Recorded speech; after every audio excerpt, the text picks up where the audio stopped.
esteemed colleagues, and dear students. Good evening to all and welcome to the first Institute lecture of 2025. I would like to thank you all for joining us this evening. It's an honor to host this evening featuring a truly distinguished speaker, Dr. Ingrid Daubechies, James B. Duke, Professor Emeritus of Mathematics and Electrical and Computer Engineering at Duke University. To officially commence our program, I would like to invite the Head of Electrical Engineering Department to the stage to address the gathering. Please join me in welcoming Professor Shankar Prakriya.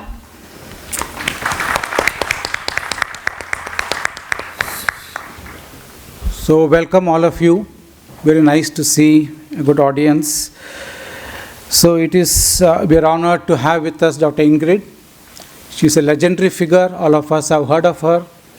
Anybody who has done anything in signal processing, I think, has heard of her. She has been referred to as the mother of wavelets.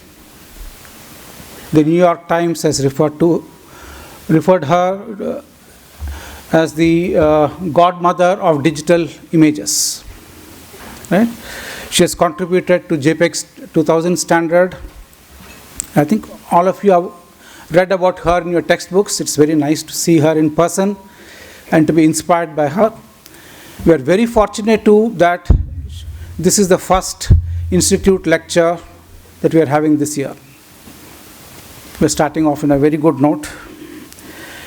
So I welcome all of you, and I invite Professor Saif will come please introduce the speaker. Thank you very much.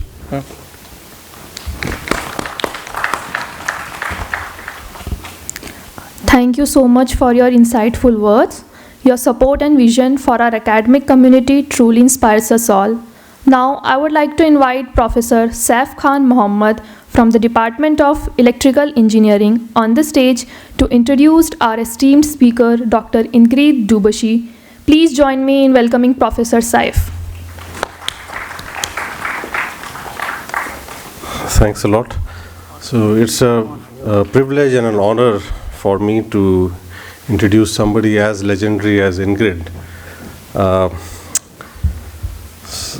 So my connection with her is primarily through her husband, Professor Robert Calderbank, with whom who is my research collaborator, and he never told that his wife was Ingrid, and I happened to find that. I mean, that's the modesty of people when they become legendary. And I wrote to her because I knew that Professor Calderbank was visiting IIT Delhi. And she was very humble to accept the offer, and I asked her for giving the title of the talk and bio, and the bio she gave me was only 3 lines, and that's when I realized, and I've seen several times that the length of your bio is like inversely proportional to how high you are in your academic stature. So thank you, ma'am. Thank you for agreeing to our invitation. Ingrid Daubechies majored in physics at the Free University of Brussels, where she went on to earn her doctorate in theoretical physics. She joined the Mathematics Research Center at AT&T Bell Laboratories in 1987, and that same year published the paper that launched her global reputation in the field of wavelets. These mathematical tools allow efficient information packaging, especially when signals undergo sudden dramatic changes. Undaunted by the entrenched belief that putting mathematics to work compromises its underlying beauty, Dr. Daubechies aimed to create practical tools that retained the wavelet's theoretical integrity. The wavelets that she developed transformed signal processing in many digital settings. In images, for instance, they facilitate the ability to minimize bandwidth while maximizing quality. This work underlies many applications, including the JPEG 2000 image compression and coding system. Dr. Daubechies has exploited wavelets and numerous other mathematical tools to solve problems in a tremendous range of fields, including brain imaging, geology, evolution, and even art restoration. Dr. Daubechies joined the mathematics faculty at Rutgers University in 1991, and 3 years later, Princeton University recruited her. In 2011, she moved to Duke University, where she is currently the James B. Duke Distinguished Professor of Mathematics and Electrical and Computer Engineering. Dr. Daubechies was named a MacArthur Fellow, and her many honors include the National Academy of Sciences Award in Mathematics, the L'Oreal UNESCO International Award for Women in Science, the 2023 Wolf Prize in Mathematics, and the 2025 National Medal of Science. She has held numerous leadership positions, including President of the International Mathematical Union. In this role, she promoted equal opportunities in science and maths education, especially in developing countries.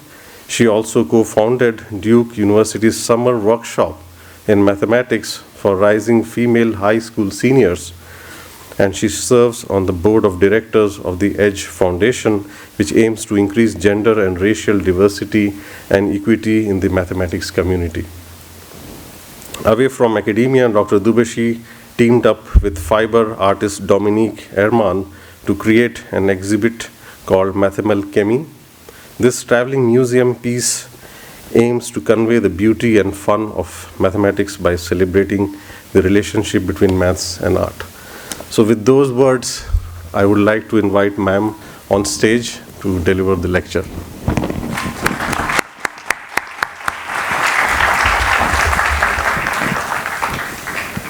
Thank you so much. So, I'd like to tell you about a project on which I started working almost 20 years ago, and on which I'm still working in different on different topics. So I'm going to tell you about ways in which mathematics can be useful and is useful in for art historians, questions in art history and art restoration. And I want to talk to you not only about work in which I have been involved, but also to show you that there's a community doing this. And I'll talk about first about two projects done by others. One by Massimo Fornazier, which was done when he's now a big shot professor in Technical University in Munich, but he was then a graduate student. One with Rick Johnson. Rick Johnson is an electrical engineer at Cornell, now retired, but who, although his work was in acoustics, was instrumental in getting people in image processing interested in this work, and in particular me. And then I'll talk about virtually aging and rejuvenating digital scans, high-resolution digital scans of paintings. Okay, Massimo Fornazier's work. So at the end of World War II, the church, the Eremitani church in Padua, which you see here, looked like this. It had been mistaken for a military target and was bombed. And in the process, some frescoes for which this church was world-renowned were reduced to this kind of rubble.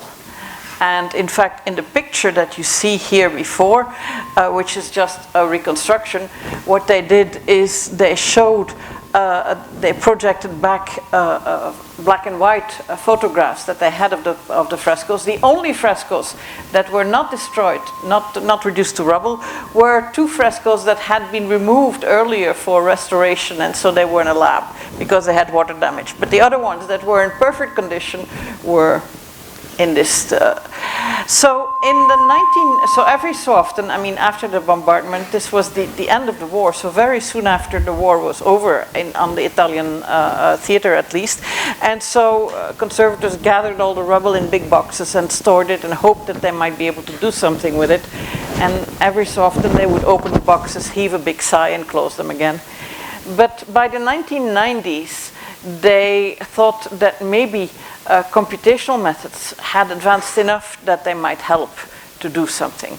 And so they take out all the fragments and they made high-resolution scans of them, they numbered them, and they made all this available to the community, the image processing community, for proposals of doing something on those. Now we're talking about the 1990s, so they put them on CD-ROMs. I mean, some of you, the older ones among you, may remember CD-ROMs.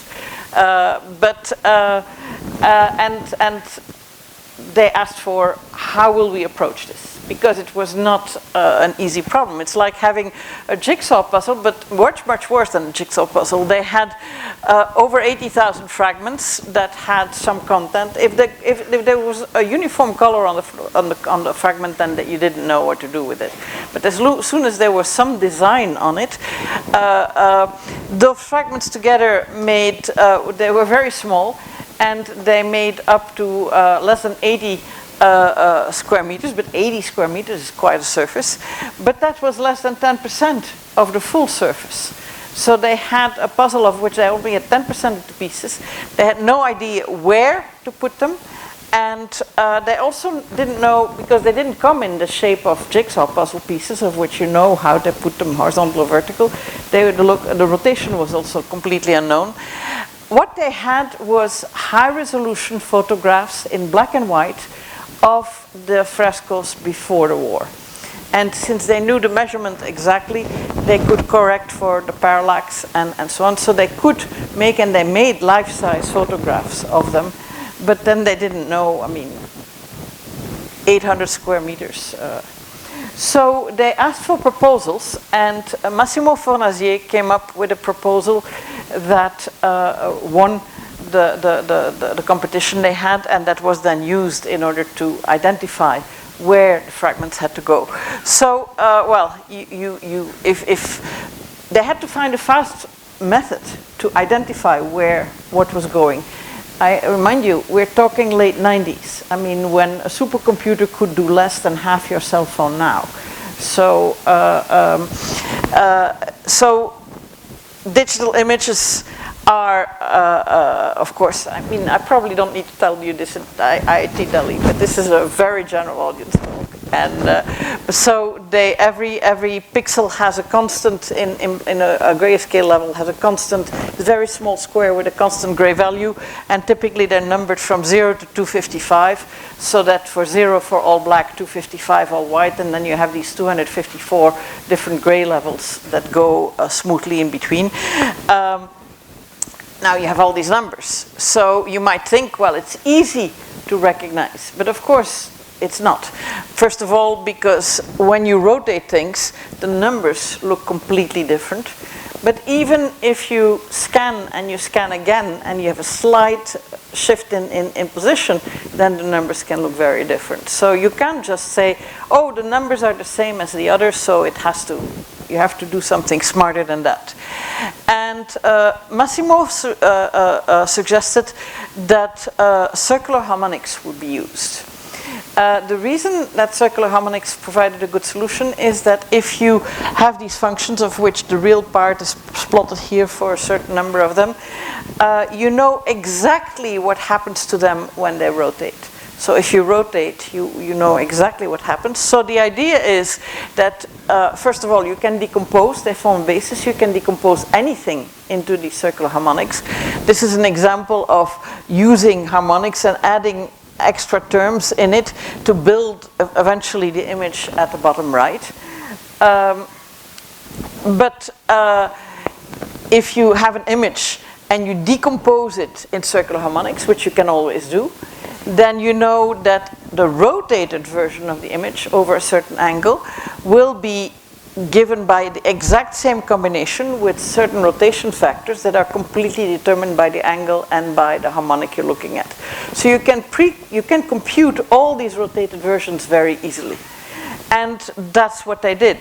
So in the early aughts, in the 2001-2004 period, they asked many volunteers, and they would come and work. They would take turns to work on a workstation, and you remember this is what a terminal looked like at that time, these big boxes. And they would pull up a possible fragment from a library and then find the largest circle that fit on the fragment. And for many, many different circular radius, they had a pre-computed library of convolutions of finding a spherical harmonic, a circular harmonic decomposition of the positioning that circle everywhere on the frescoes. So they had this enormous library for every different radius of what that fragment would have given on the picture. And so they had to search that in order to find and look over rotations which one would fit best. And they had algorithms to do this decomposition fast. And then the program would respond by giving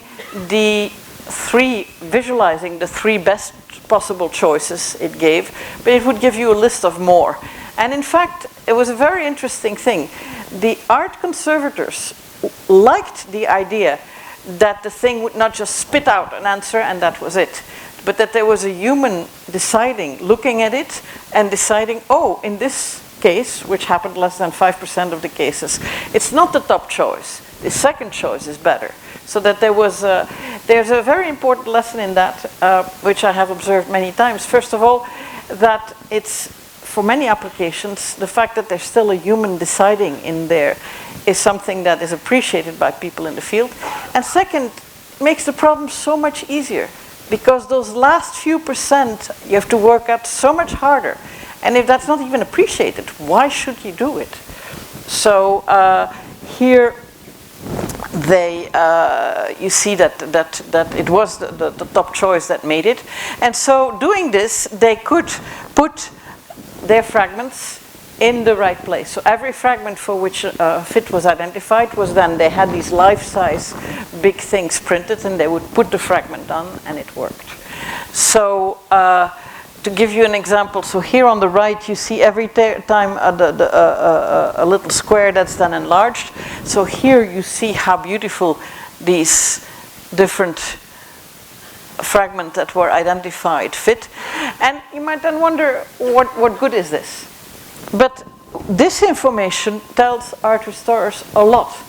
I mean, here they can propagate, they have now the color, because they had the gray value pictures, high resolution, but they now know the color of the pavement, they know the color of that landschaft, they know the color of the flesh tone of the soldier standing there, they know the color of his shin protectors, and so on. So they can start to reconstruct the original color of the painting, and that's what they did.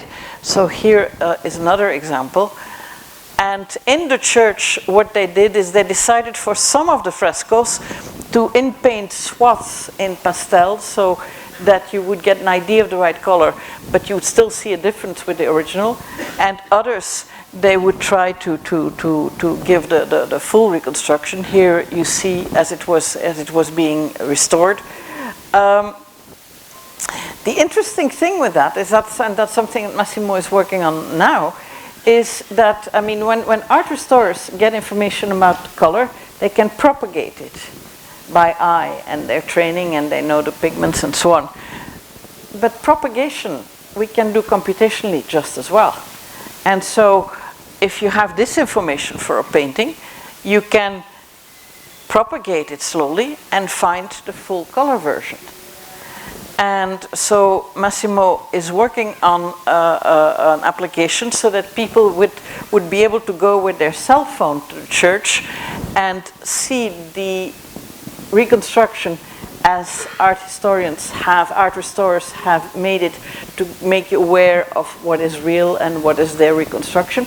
But they would also be able to see it through their phone and see the full color version as it must have been, so that you get a more vivid reconstruction, but completely virtually.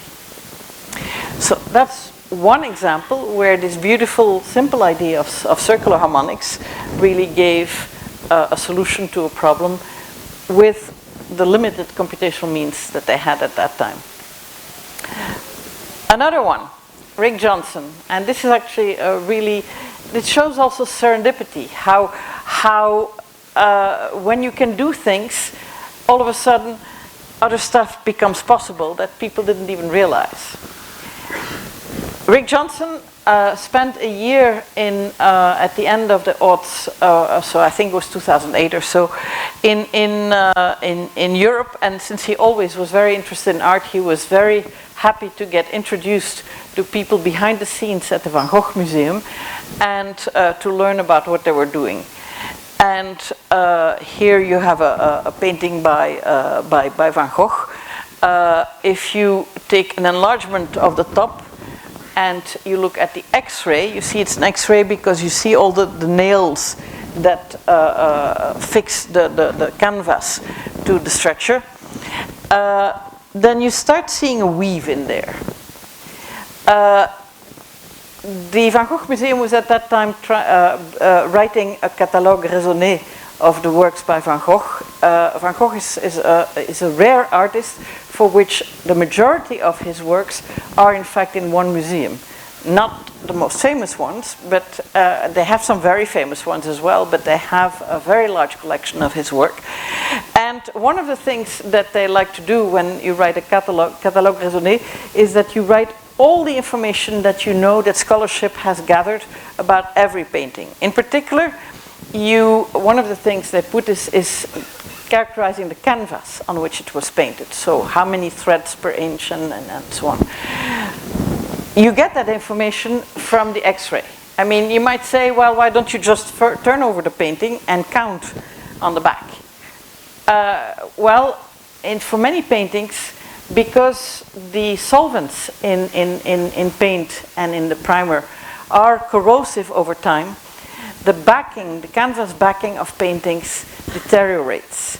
And in particular, in Van Gogh's paintings, most of these paintings have been relined. What that means is that either the canvas was still sufficient that they could just glue a much stronger piece of support behind it, or in some cases they even take the threads away one by one very carefully and put another backing on it. Now, in any case, on the back of it you cannot see the original canvas. How can you see it on the X-ray? Even if the canvas were still there, you don't see fabric on X-rays. I mean, X-rays go straight through them. That's because you don't really see the canvas itself. What you see is the impression the canvas left on the primer. Canvas would absorb, if you paint on it straight away with your costly paints, then it absorbs a lot of them, and a lot of it is lost because you only need the surface layer to see it. So canvas is first treated with something that makes it much less absorbent for the pigments and the expensive paints. That primer is something that is typically applied already at the factory that provides canvas for paintings to the artists. And until early in the 20th century, those primers contained lead white. And of course, lead white is something that you do see, lead on X-rays. And if the canvas has these valleys between threads, then the primer will have a thicker and thinner and thicker and thinner layer, and so that gives you an imprint on what you see on the X-ray because of those variations of the. So you see that that X-ray, that the threads on the X-ray, and typically it's either looked at in the original or reversed, and then now.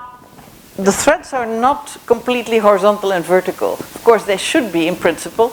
Here is one example where you can see that they're very much not so. You say, well, is that because they didn't stretch the thing properly on the stretcher? No. The primer is applied, as I said, in the factory when the fabric is still in big rolls, and it's then hung to dry in a kind of accordion pattern, and of course it sags, and so there are places of the fabric when you later cut pieces where you have deviations from horizontal or vertical. What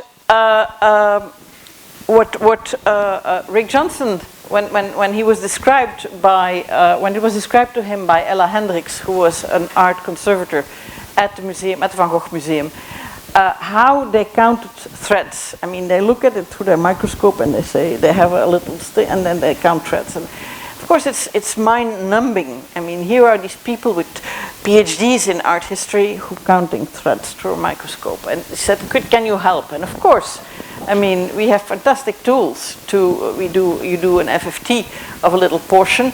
You see, you computed the FFT in different directions. You find the direction in which you find the highest frequency. That's the direction that's perpendicular to so you find the angle at which you have the weave, and so you can then find how much that angle deviates from vertical or horizontal, and you can count by the frequency the weave. And so Rick Johnson actually used a population of undergrads who had seen these tools in their image processing, their signal processing course, to work on this for a special project, and they developed software that would then give output. So for every little square here, this FFT method is shown, and they gave then 4 different outputs for the horizontal and for vertical each. They gave 2 outputs. One was, what is the frequency with which you see the threads? And then the other was the angle at which you deviate from perfect horizontal or perfect vertical. And so you had now these readings all over the painting instead of in 4 or 5 spots until their eyes glazed over, then they stopped counting. And this was very exciting, and they made it visual with the typical MATLAB coloring. Because it then showed that you had a kind of fingerprinting. For instance, here are 2 paintings that they knew had been cut by Van Gogh from the same big piece of cloth that he had bought, because that way it was much cheaper than buying them painted by one painting by the other. And they could see that the same pattern of cloth continued. And so this is now a standard method that is used. Here, these are paintings by Van Gogh of his Arles period. They know that these were roll mates, because in one of these analyses you see how pattern continues, and another one in now you might say, is it so important to know that he cut this piece of fabric and so on? Well, for some of these paintings they like to have dating information. Also, once a painter becomes really, really sought after, they're not quite authentic paintings that start surfacing. So whatever tools you have to distinguish those and some are very high quality forgeries, is a good tool. It's now standardly used. In fact, one of the things that happened at the Prado Museum is that a Velázquez that they had, which they had disattributed because, well, it was just not of the same quality as some of the masterworks by Velázquez. And but then with this, when they applied these tools, they saw that the canvas that had been used was the canvas that Velázquez used for his own works, and he didn't share that. He had the students in his studio had to use a canvas, a nice canvas, but not quite of the same quality. And so this was, by that proof, a painting by Velázquez himself. So it got reattributed. I mean, it didn't change the painting, of course. I mean, it was still painting that was just the master on an off day, but it did change its insurance price. But so this is now a standard tool. But it really came up by serendipity, because Rick Johnson found this method that would help count these things that were so mind-numbing to have to do manually, and then it gave rise to a completely different, unexpected consequence. Okay, now I'm coming to the projects on which I've worked myself. This is a collaboration with the North Carolina Museum of Art, which is a very beautiful museum that has artworks of many different periods. And, but before I do that, let me talk a little bit about how I came to this. So the Van Gogh Museum Rick Johnson, that when they saw interesting things that could be done with image analysis, well, first Rick Johnson asked them why they were not using image analysis for what they were doing. Because he could see they respected scientific tools a lot. They were using X-rays, infrared, and so on. Why not image analysis? And they said, well, what could image analysis teach us? Because we are very highly trained visual experts, and they are. I mean, it's incredible the details that they notice in these paintings. And he said, well, let me organize a workshop. Let me find people who work on image analysis tools and do new things with them. And this was at the end of 2009, 2010, at a time when museums were very, very much more protective of their digital data than they are now. They have now learned that it is really beneficial to share with scientists and engineers. But at that time, it was very hard to get high quality data from a museum. And he said, if you let me share data with them, then they can, I mean, we had to sign a kind of contract where we would lose our souls in case it ever leaked or something like that. But then that will be a kind of carrot to dangle in front of them to work with these very high quality data that otherwise they cannot access, and they can then show you what they can do. So they organized a workshop, and I went there, and they gave us examples of paintings. So let me. They wanted us to distinguish the style of paintings from some paintings from others. So they had a collection of paintings that were by Van Gogh, and other paintings that had either been attributed to Van Gogh at some point, because, well, they were in his personal collection when he passed away. So, but some of those, in fact, he had exchanged with a young man who admired him and whose paintings he liked as well. And so they were not really by him. Some of them were forgeries that at some point had been believed to be authentic. And some of them were paintings that had influenced Van Gogh. So they asked us to whether we could distinguish style and originals. And we did that. So I'm going to still stay here. Okay, we did that by trying to distill information from these digital paintings at different scales. So what we really did was use, for those of you who have heard about this, we used wavelet transforms to do this. But what it amounts to is that we looked at, and remember, an image is really an enormous array of numbers once you digitize it. If you blur it a little bit, then you change those numbers. But because they're numbers, you can look at differences. And so if you look at the difference between these two, then you get numbers out of that, and you can render them again as an image, visualize that again. And this is what the difference is between that does. And, well, if I enhance it a little bit, that's what you see.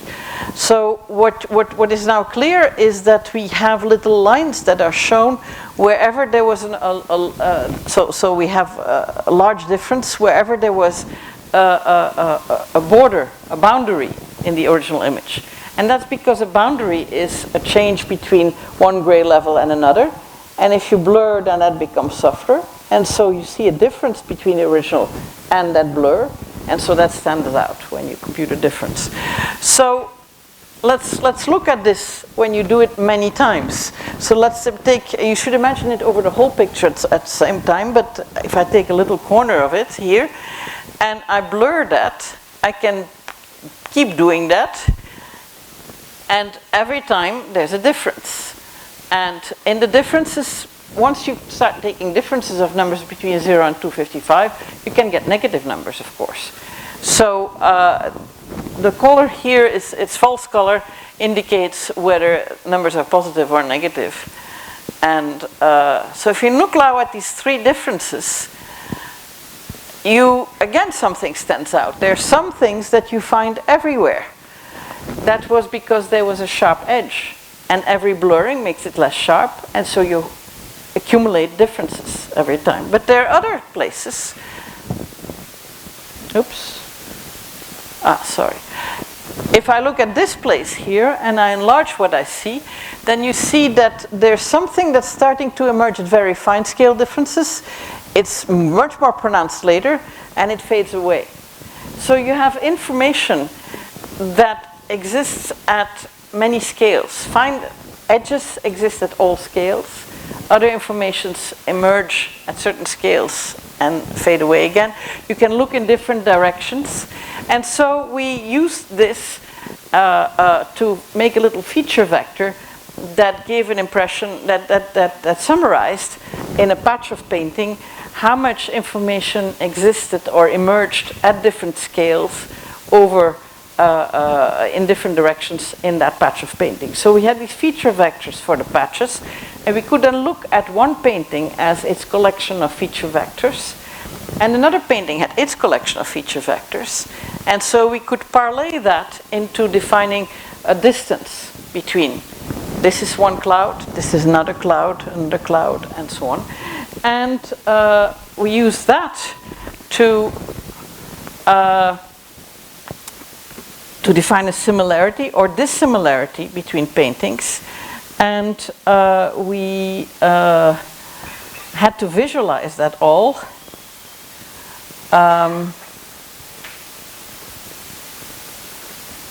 Okay, so, oh shoot, media player. I was hoping it would play. Help.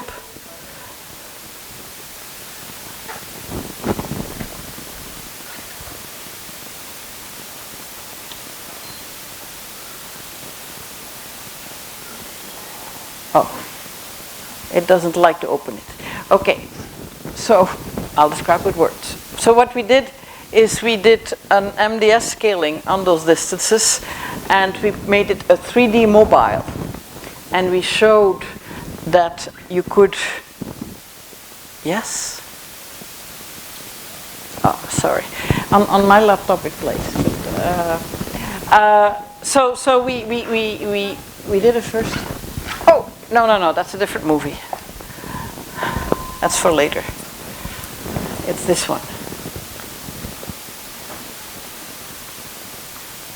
No, it can't open. So we had a first result, and this actually, of all the projects I've worked on, is kind of my least favorite project. Once you showed all this thing swirling around, it turned out that we could distinguish forgeries from the real ones to some extent. I mean, there were some other real Van Gogh paintings that had the same difference to the global average as forgeries. But so it was picked up by the media, and they said, oh my God, you can. And I always am very careful in saying what we did was come up with one tool that added to the whole tool chest of what art conservators and art historians have, can help them in establishing. But we absolutely have no authority, no standing, and I have no interest in making pronouncements about whether paintings are authentic or not. But what it did is it led to much more. Oops, my PDF has gone. Where's my PDF? Okay, so. Okay, here it is.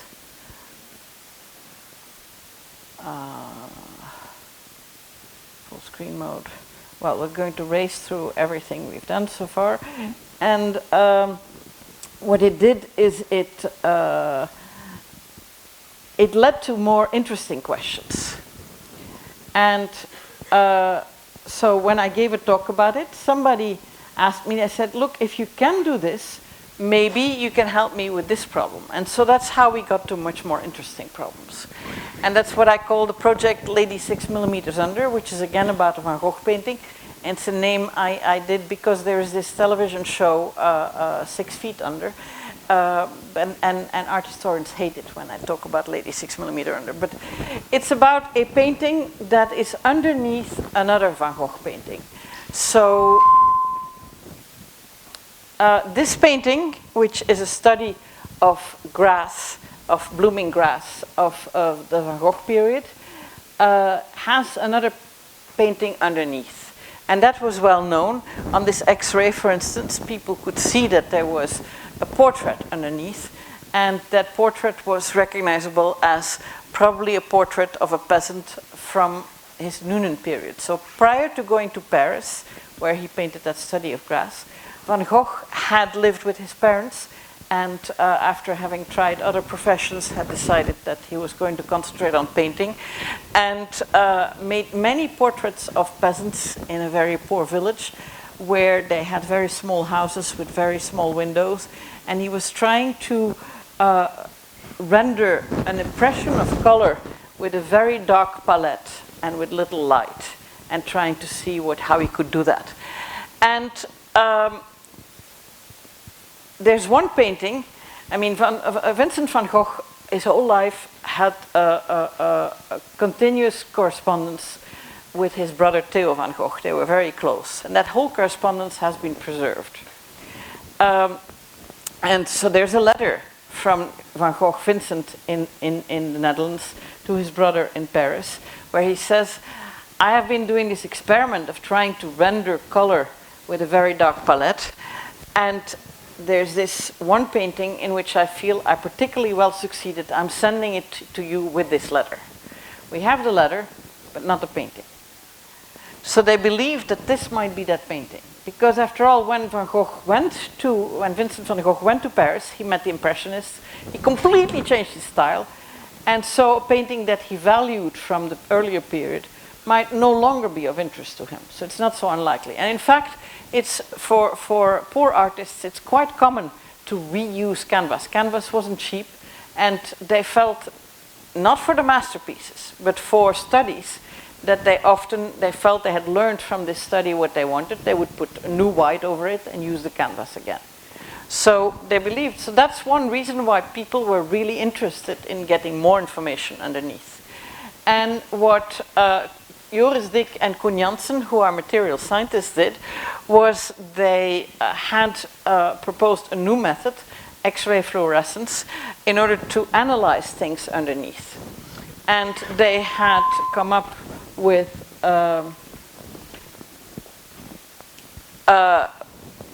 so they had come up with a method that gave them information of underlying layers and different elements.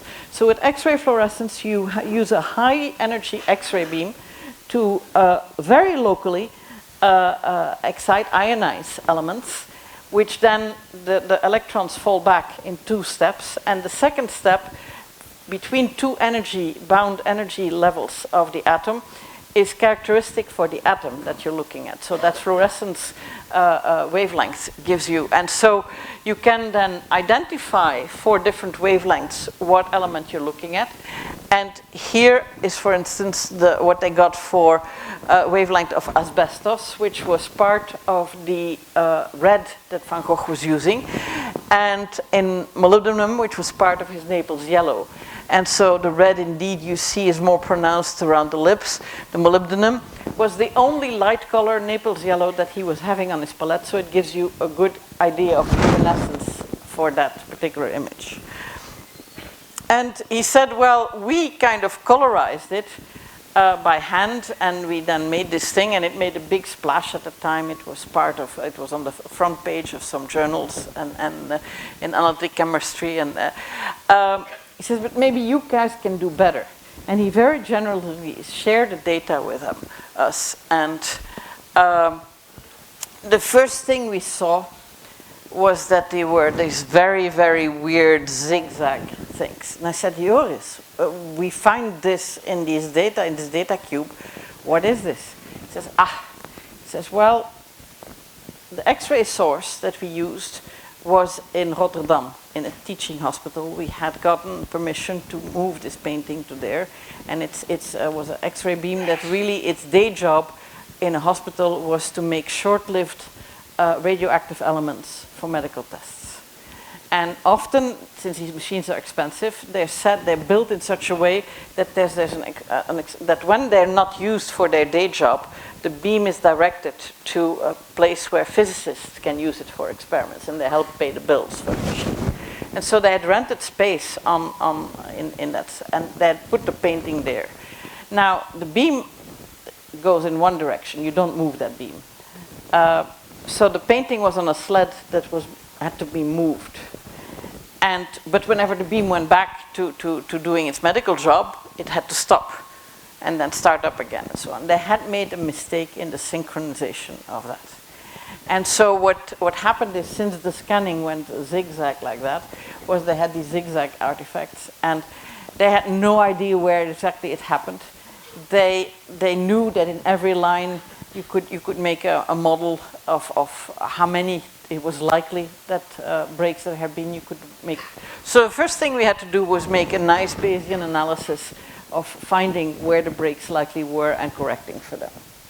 And turns out it's not so hard, because after correction, of course, you have that the variation will be much smaller than before. So we did an iterative program to do that, which they already were very happy, because they had done it by hand a little bit in order to make their colorization.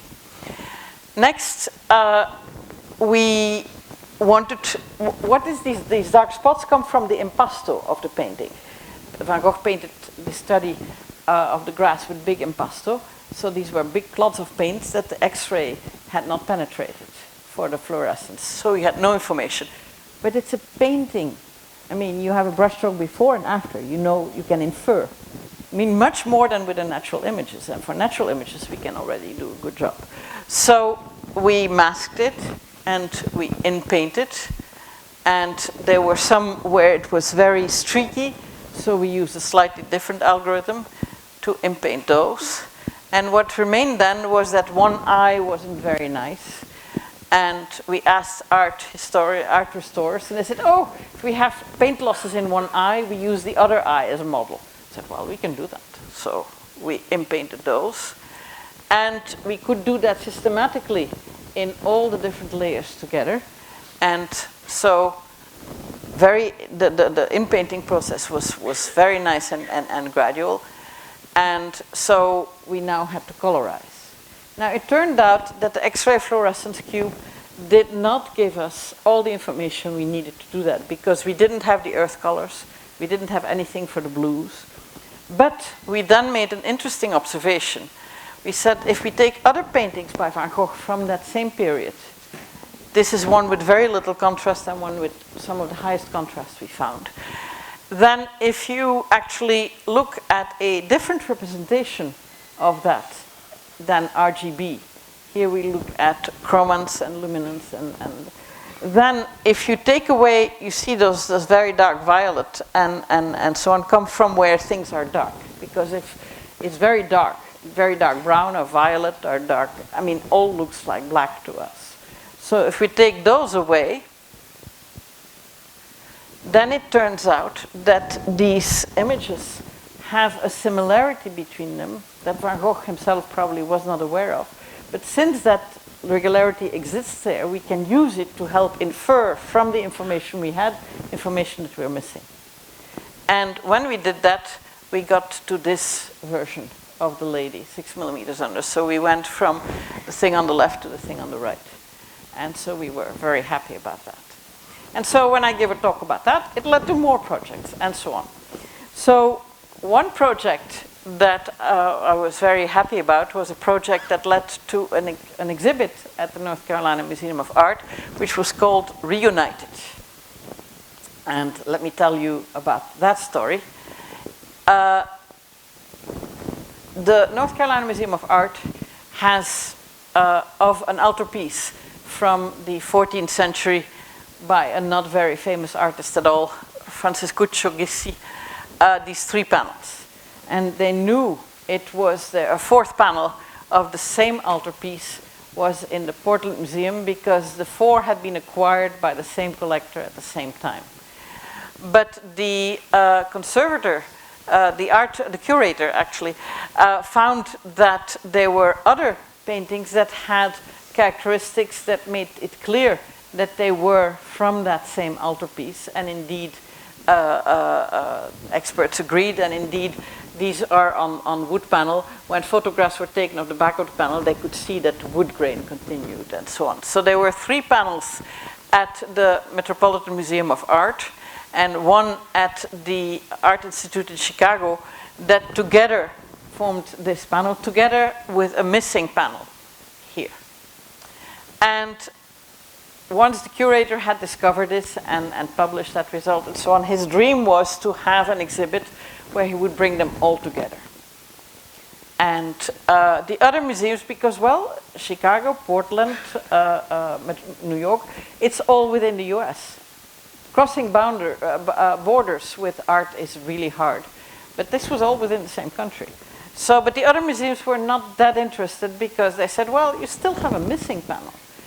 What happened is that when this altarpiece, when the church had been decommissioned and the art had been sold, the dealer who bought the piece knew that he could get more for an altarpiece than for little panels. He could get more for 9 little panels than for 1 altarpiece.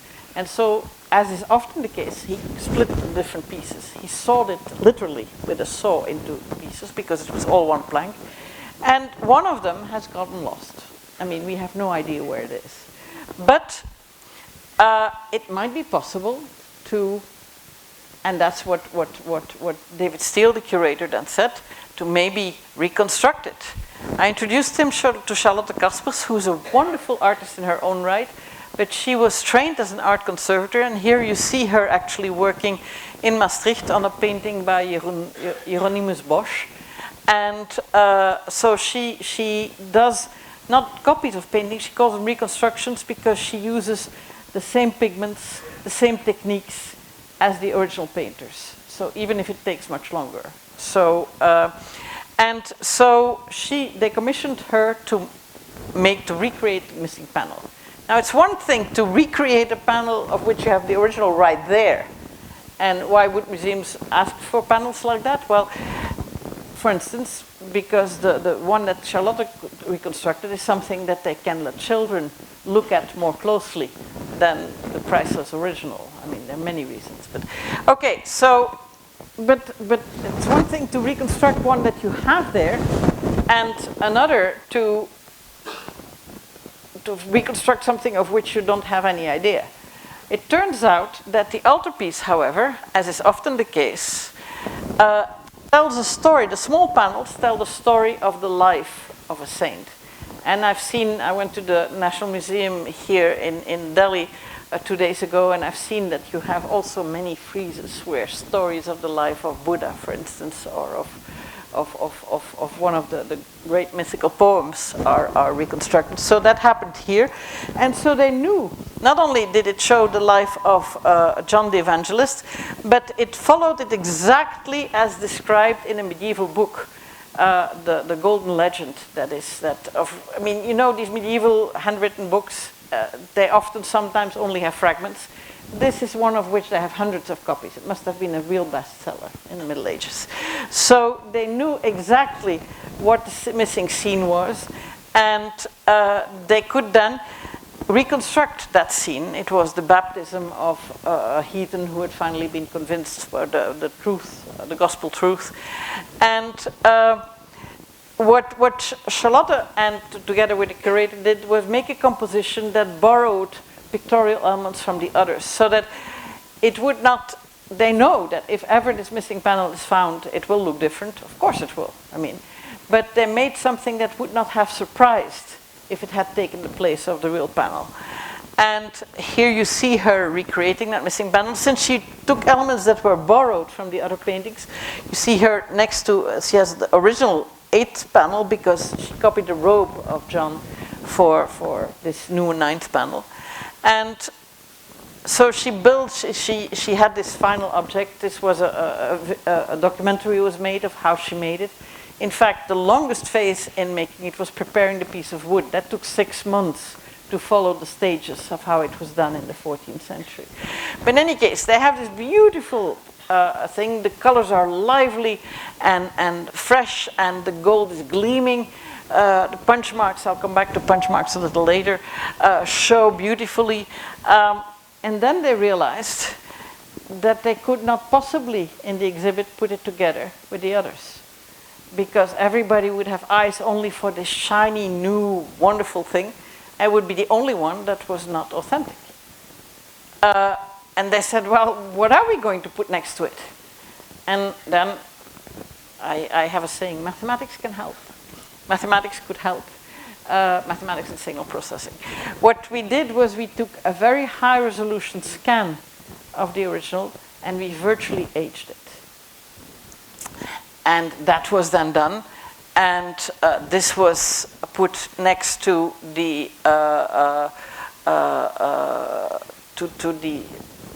and to do virtual aging, we had to find color correspondings. We had to introduce the cracks, put out the age the gold leaf work.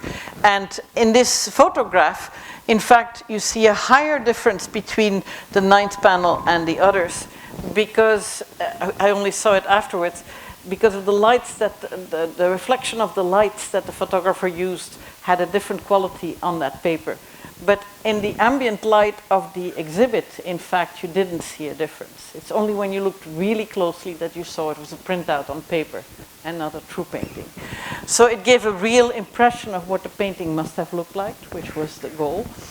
And then on a separate wall, they showed the new painting and all the materials, the different pigments that had been used and how. And then there was a wall on which they had a documentary of its being made. But I realized if we can do the remapping in one direction, we can do the other direction. So we could rejuvenate the old panels, and they gave me permission to try this out. And in fact, it worked, and now I'll show you that. And on a big screen on the 4th wall of the room of the exhibit, we showed that virtual rejuvenation. Now, a first thing we had to do in order to do that is remove cracks. Now, you might think, well, it's easy. You just pick with Photoshop the kind of brown that you have in a crack. And, well, first of all, it's not the same. Second, there might be brown of that color in the painting elsewhere. And third, I mean, the cracks have different colors. I mean, look in the green. The crack looks very different from the colors in the red. And that's because they are a result of all this chemical interaction between the pigment and everything that the thing has gone through. And so finding the cracks is not a trivial problem. But I knew we could do it because we had done it before. We had done it before on a much more famous painting. This is a very famous painting in Belgium, where I'm from, which is a painting that was extremely important in art history because it's one of the first paintings that's done with oil paint, and which you can acquire a depth that's different from tempera, which had been used earlier. When that polyptych is closed, this is what you see. And an art historian had told me that there was a controversy about this book that is standing in that scene. And he said, we don't know whether he painted something, some squiggles, to give the impression of a text or a real text. I said, how can this be a problem? I said, I can't read this kind of stuff, but you can. He said, if you can read it, it's a text. If you can't, then it's not. He says, well, the problem is that it looks like it might be real, and the cracks really prevent us from, because we're not good at thinking things away. And, well, math can help. So this became a project. It was actually much harder for the reasons that I've already talked about than I thought. And it became about a third of the thesis of a PhD student in Brussels. But he did it, and what happened is that he developed several methods that were reasonably successful, but not fantastically successful, and he used on a majority vote among them. And that gave a very good method, very standard machine learning approach. Okay, so we went from the left to the right. And when I first saw this, I thought, well, fat lot of good that has done us. because, I mean, it's just as illegible. But to me, and probably to you, but not to experts. They said, oh my God, look at that, it's a W and not, and so on. They got wild, and they recognized enough words that they even were convinced not only that it was a text, but that they believed they could identify the book. And the book was something that had a description of the scene in the painting. And so they were ecstatic. But so we had done this before. We had a third of a PhD thesis that had proved how it could be done. So we could do it for GISI. So we would identify the crack maps, identify those pixels, inpaint them. And if we inpainted them, we did that with a gradual, an iterative algorithm that worked gradually, because we wanted to make sure that we didn't want to make it a chromo. We were guided by the art conservators in saying, stop here, don't go further. And so gradually we can remove those cracks. Now, once we've removed the cracks, we still have to recolor, do the remapping of color. The gold is something separate, so let's take that away. So here, since we had the color remapping for the aging, which we could do because for every pictorial element that Charlotte used, we had an analog elsewhere. So we had an old and a new. So that's how we could do the color remapping. But so we could use that color remapping here. So this is the rejuvenated colors of the 8th panel, and here are the aged colors of the 9th panel. And then we still had to, so crack generation we did for the aging. For the rejuvenation, we had to rejuvenate the gilding.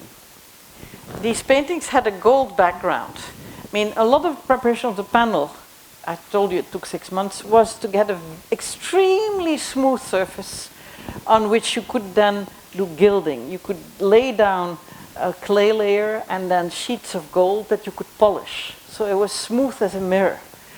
And that would then, with little metal punches, they would punch so as to make little indentations without cutting it, so that the reflections would be different.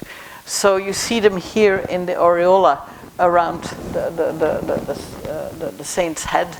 And Charlotte had punch marks made. She had seen the patterns on the original. So we had all these punch marks on the old paintings. We knew where they were. We could find them. We could make a map of all those punch maps. So we now had to recreate that. Now, recreate something that is a shiny metal surface. If you see a metal object, a silver spoon for instance, then because you know spoons and because there are all these curves, the viewing the reflections helps you interpret it as if it's a flat surface, it's much, I mean, when you view it, because we move our eyes a little bit all the time, that's how we get 3D information. But we realized that in order to get that information, to show that information, we had to model the object as a 3D object. So a flat thing with the painting and then a layer that reflected under different angles slightly differently. And so we did that. And so we used computer graphics methods to do that. So let me minimize. And oh,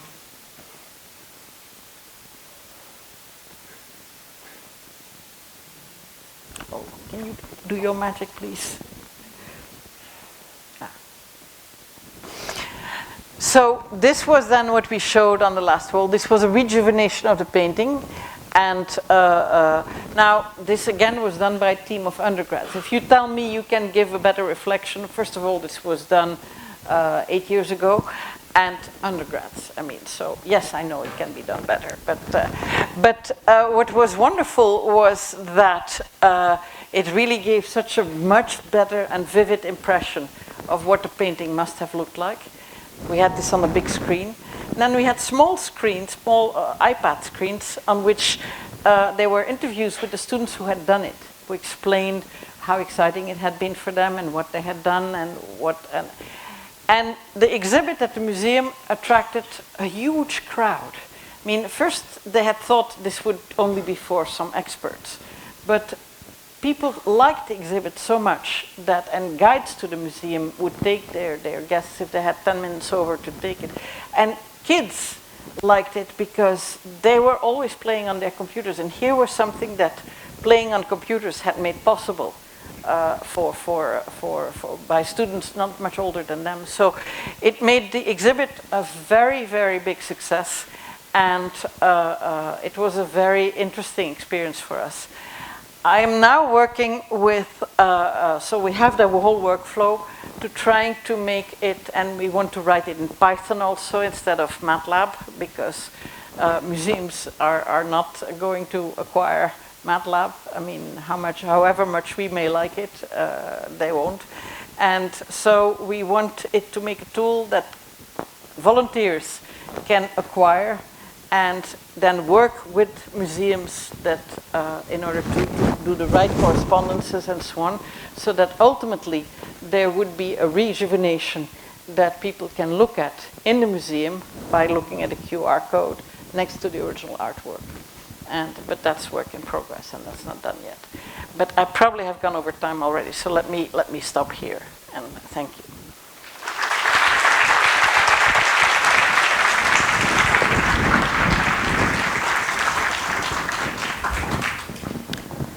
That was really an enlightening lecture.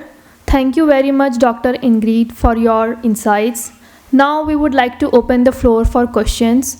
If anyone has a question for Dr. Daubechies, please feel free to raise your hand and proceed with the question.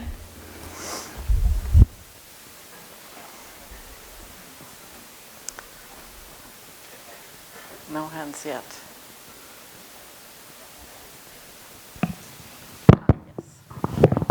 Hello, thank you very much for a nice talk. So I was just wondering, because in the context of your first example, how perhaps we can help in the case of a fire, let's say, what happened to Notre Dame, how we could restore things like that. Oh my.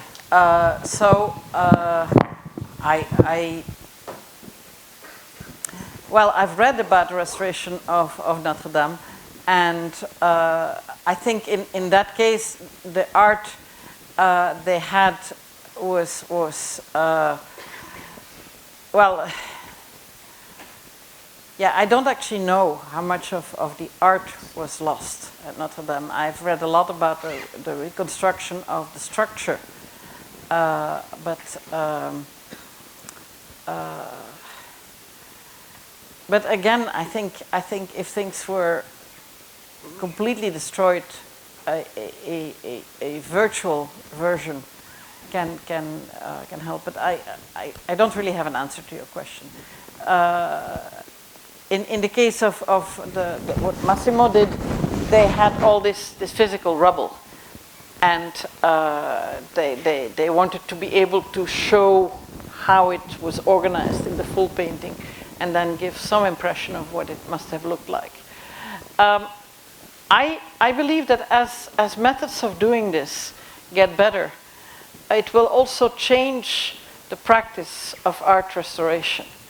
I think in some cases, art restorers have gone more and more to the point where they want to do everything in a completely reversible way, so that everything that's glued together could be taken apart if it turns out to be a mistake, and so as to make clear the distinction for the viewer between what was original and what was not.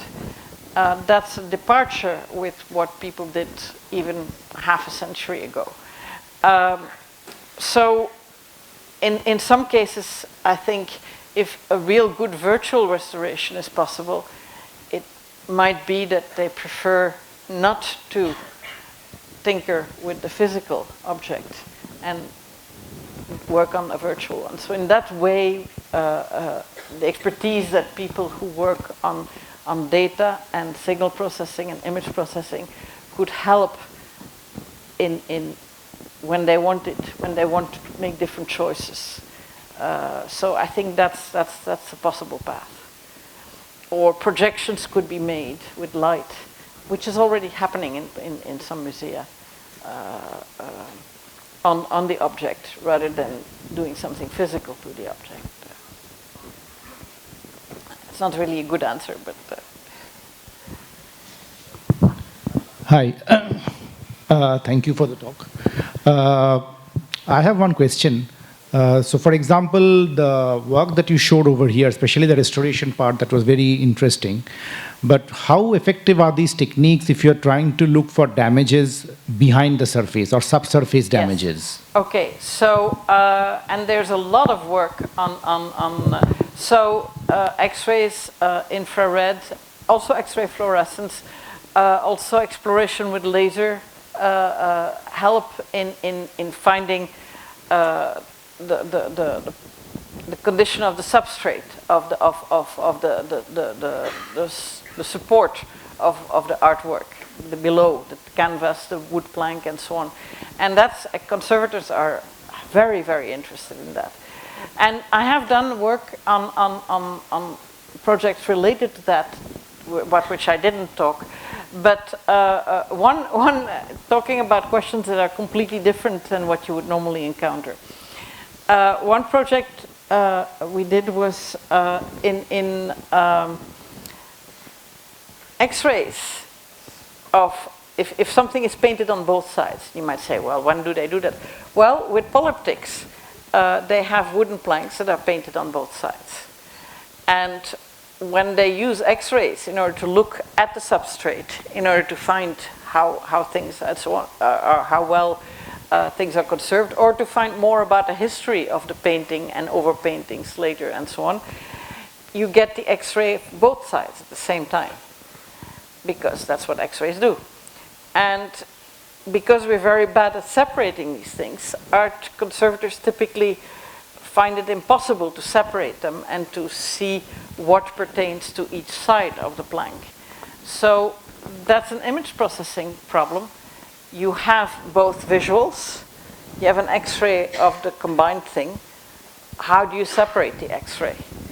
It turns out it's a very hard problem, and on which we made good progress. One problem is also that you don't have a lot of ground truth examples with which you can test your methods. We have a few, but not many. Another problem we had was that in the 19th and early 20th century, when they had paintings on panel, it was customary, because collectors didn't like these wooden panels working on their walls, to thin the wooden panel and to put hardwood lattice on the back to give it structural integrity once it was thinned, and it would stay nice and flat.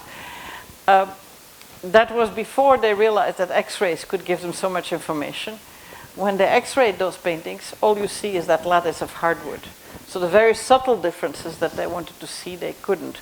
So we worked on removing the artifacts in the X-rays of doing that. So there are a number of projects I've worked on that address the questions that art conservators are really interested in when they use these other tools to image the artworks. But these are very, I think these are very interesting questions. They are completely atypical from the point of view of image analysis. You wouldn't think of trying to do something like that because you have no other applications that have it. And they make fantastic projects to work with undergraduates, because they're so much more interesting to work on than to do another analysis of cameraman or peppers or whatever standard images people do in image processing. Yeah. Let's not even talk about Lena, but yes. Hello, ma'am. This is quite a general question. Like, what got you into from signal processing to from mathematics to art restoration? What interested you? First of all, I've always been interested in art.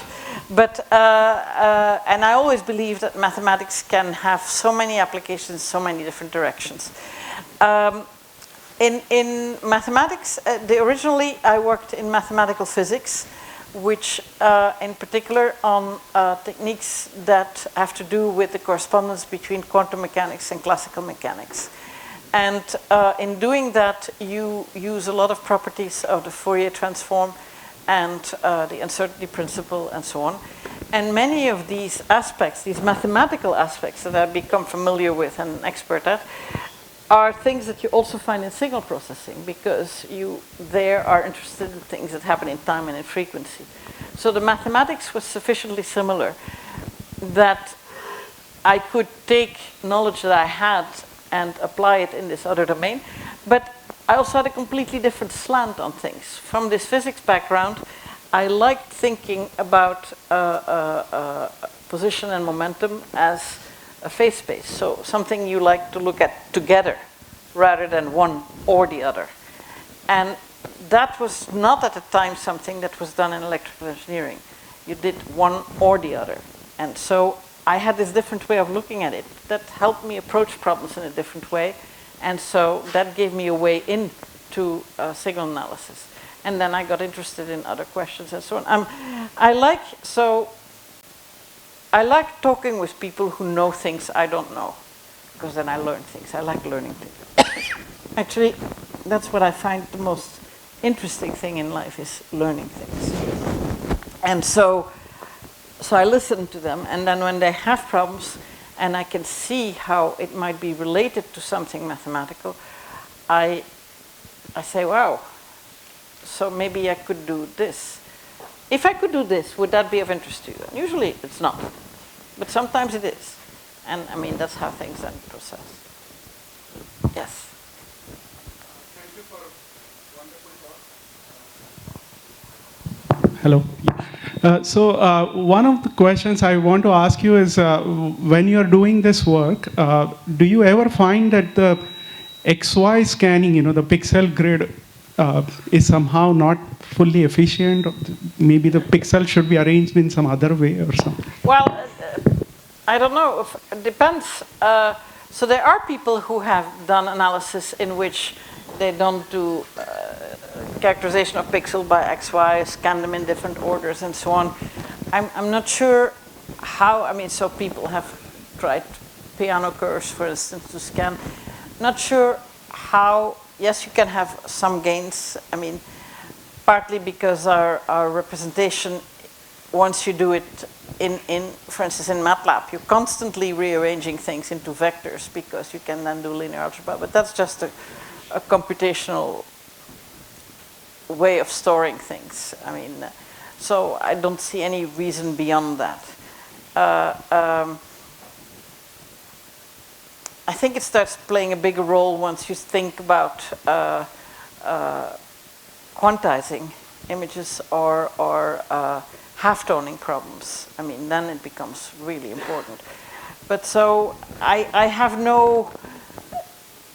don't think there's a basic principle of this is better than that, except if you want to relate it to our visual system. Our visual system has its own peculiarities, and you can exploit those just like with audio in order to get away with murder. Hide a lot in noise that we don't perceive, and that makes the processing easier. So, but otherwise, I don't see it. Yes. Thank you very much.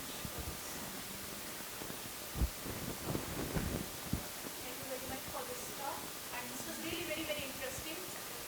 I just wanted to know that other than signal processing, right, if somebody wants to do restoration work, what other mathematical machinery can be used?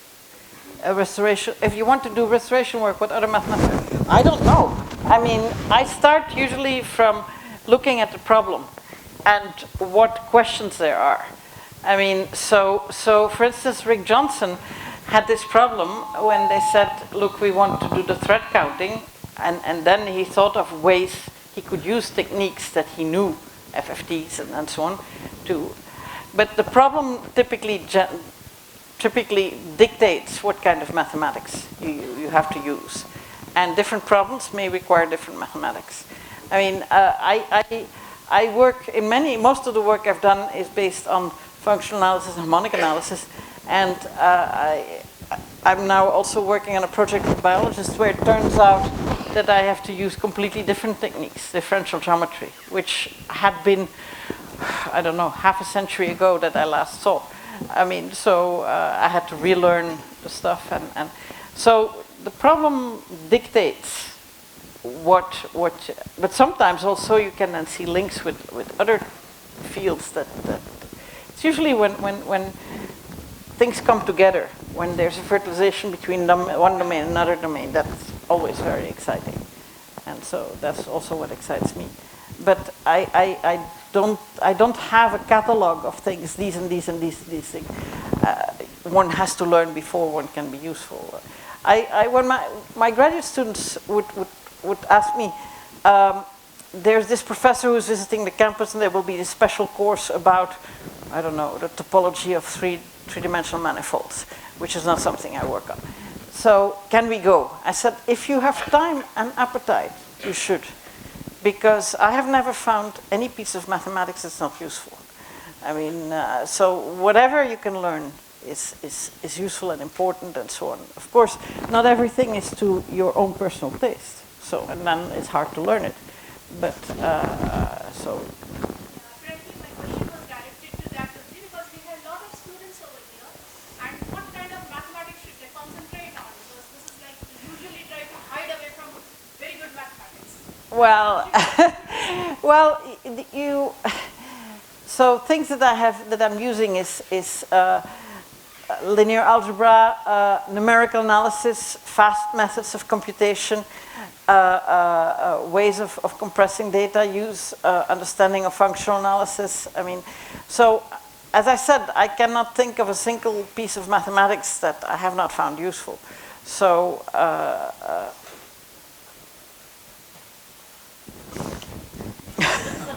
Yeah. So, Dr. Ingrid Akash here. So, thank you very much for a very, very beautiful talk, like your name. And just wanted to acknowledge the unique presentations. And it reminds me of philosopher Nagaraj, who said that, you know, the mathematics lets you see more than your eye. Wisdom lets you see much more than what maths can tell. So, your talk kind of personified that statement. So, just wanted to acknowledge. Well, you. Thank you so much. Thanks for a very nice talk. I'm working in signal processing. My question is, what future do you see for signal processing? Because with this modern AI, ML tools which are coming up, this kind of work can be done without knowing any mathematics. So I see a very bleak future for myself. I would like you to enlighten. I do not, because it's my experience that I have a great belief in human creativity. And as tools become available that make easy things that were not easy before, we will immediately want to do more with them. And so we will find uses to go beyond it. And right now, I think AI is a real challenge to mathematicians because we need to understand better why it's doing so well, what it does when it does it well. I mean, which is not always. But it does do some things very well, things that we worked hard at and did not do as well as it can do it. So we need to understand that better, because as soon as we understand it better, I mean, what happens in those black boxes, we'll be able to do so much more. I mean, without using football fields full of computers, because that's a challenge. But once, that's a separate question. But the tool itself and how you can use it, well, we will want to do more than it can do automatically. We will want to do more than the problem it is solving and that we could not solve yesterday. And we will find those uses. I mean, there are things that we do now routinely that we couldn't do 30 years ago. I mean, and we then use them. I mean, it's an example, a very simple, stupid example, but the example of what happened with Rick Johnson and the thread counting. He wanted to solve one problem, he solved it for them. And then it gave rise to something completely different. And so they now use this routinely for a question they didn't even know they had, because they didn't know how to answer it before. So I think we will find such. So I think there's no question that we will. I mean, when I was a graduate student, electrical engineers were all working on programming microprocessors. I mean, nobody does that now. Electrical engineers are still a very successful profession. Thanks for making me feel still wanted. So we will wrap up this session now. Thank you all for your engaging questions.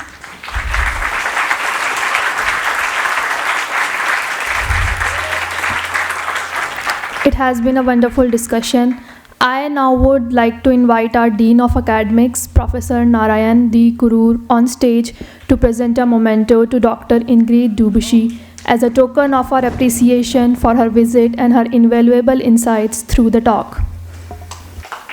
Oh, wow. Thank you so much. Ooh.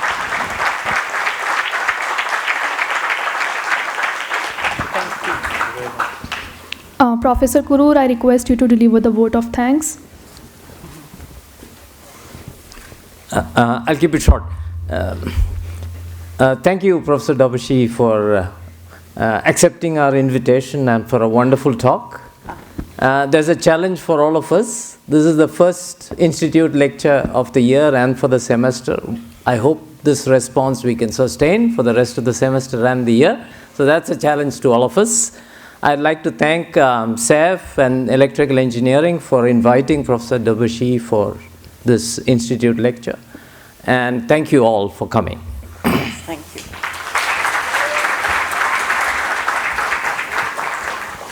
Thank you all for attending, and we wish you a wonderful evening ahead. Do join us for tea in the foyer. Thank you.